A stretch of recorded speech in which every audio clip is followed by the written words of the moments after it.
Hello and welcome to News 500. I'm Stephen Allen. And I'm Ninia Benjamin. And these are the headlines. A new law in India punishes people who defecate in the street.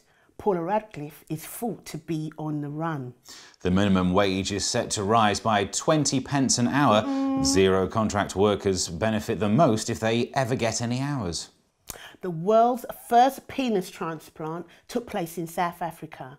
And now Piers Morgan lives there.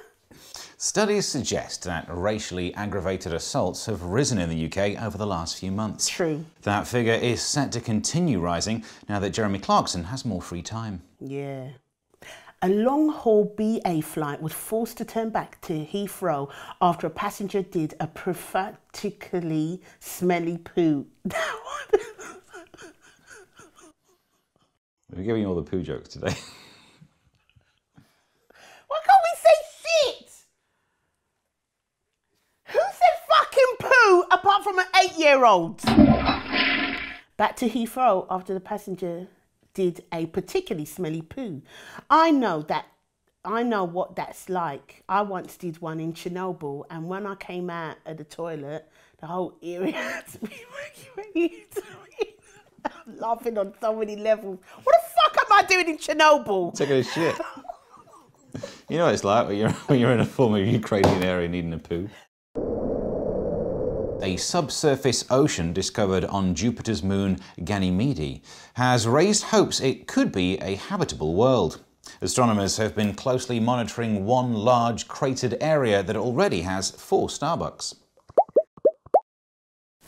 Nigel Farage said that NHS incompetence almost killed him. Even staunch healthcare supporters had to agree it shows just how the NHS is incompetent. They didn't finish the job. Nigel has had several serious accidents and says the effects have left the 50-year-old with the body of a 70-year-old, and his political views have shown him to have the mind of a 110-year-old. Today on News 500, we're launching a new safety campaign. Do you know where your country's leader is at? And not a moment too soon, as Vladimir Putin has recently emerged after being out of the public view for more than a week. To tell us more, we're joined by our Where's Vlad correspondent, Eric McElroy. Where's Vlad? I don't know. Yes, Steve. No one saw Putin here in Russia for over 10 days. He even gave the Okado man a key to the Kremlin, so he didn't have to go downstairs to let him in. Wow. What effects did his disappearance have on the general day-to-day running of the country? None. In fact, some have called it refreshing and suggested that you could use the same thing in the UK as the election gets closer. Most people are sick of seeing Cameron and Miliband as it is. That's one of the benefits of living under a corrupt political system. It's not too much campaigning. Yes. Putin wasn't seen from the 5th of March to the 16th of March, which means he deliberately avoided the Ides. He could be suffering from a Caesar complex, which I believe is a casino in Vegas. Well, as complexes go, I suppose a Russian leader wouldn't want to have a Napoleon complex. No. There were some reports, actually, that he was in Switzerland helping his girlfriend give birth. But it's more likely he was bear fighting again. Some saw him weakened, crying, and covered in blood, which would indicate being beaten up by a bear. Or maybe he was helping his girlfriend give birth after all. Possibly. However, any speculation about Putin could be dangerous. Have you got something on your shirt? Huh? Steve? Thanks, Eric. Good luck with that. Wayne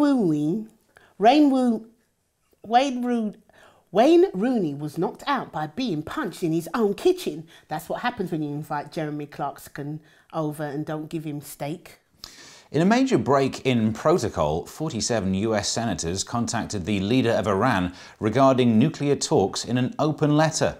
Many have questioned what a letter is. Yep. Why didn't they just use WhatsApp? Or BBM Messenger. Or Messenger. Good point. Tory defector Mark Reckless said he was scared about meeting Nigel Farage before switching parties, so he wore a disguise. Probably not blacking up. No, that would have been funny if he said, thank God it weren't black, not black.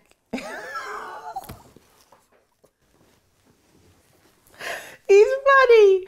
But it would have been funny if he said, Probably not blacking out, but probably he didn't. He wanted to black out, but he didn't. There's not that much space on the auto cue, I think. And breathe. This week's news also covered something fun, a seemingly never-ending cascade of stupidity and unaccountable amount of money. Yes, it was Red Nose Day. No, I was going to say, Boris, I got a bike, I'm a buffoon, but play fool to catch wise. That man is not a buffoon. Johnson. In Russia, a boy was having a kickabout and was caught by his father using a human skull as a football. He wants to play for West Hamlet. Peppa Pig, oink, oink, oink. I've been watching a lot of that because I've been watching a lot of that. In America, celebrations took place to mark the 50th anniversary of Selma, which seems presumptuous. It was just a few weeks ago that they released the film. You can say presumptuous, but not Wayne Rooney or Clarkson. And finally, this week saw another steak and blowjob day, a day said to be the male version of Valentine's Day. They might be onto something, because I like blowjobs and I like steak. And I like steak, and I like flowers, and I like chocolate, but I don't like blowjobs. What? No, I think that for the main of those 2 days, I like steak and I like blowjobs. And how do you like it? Rare. Well, then you really do like steak. But if you like it really, then you should get married, because apparently wives don't give blowjobs, which is the biggest load of bollocks I've heard in all my life. Your wife do a lot of blowjobs? That's it for this week's News 500, the week's news in 500 seconds. Ish. And in other news, a news anchor in Australia even wore a dress that looked like a penis drawn willy dress.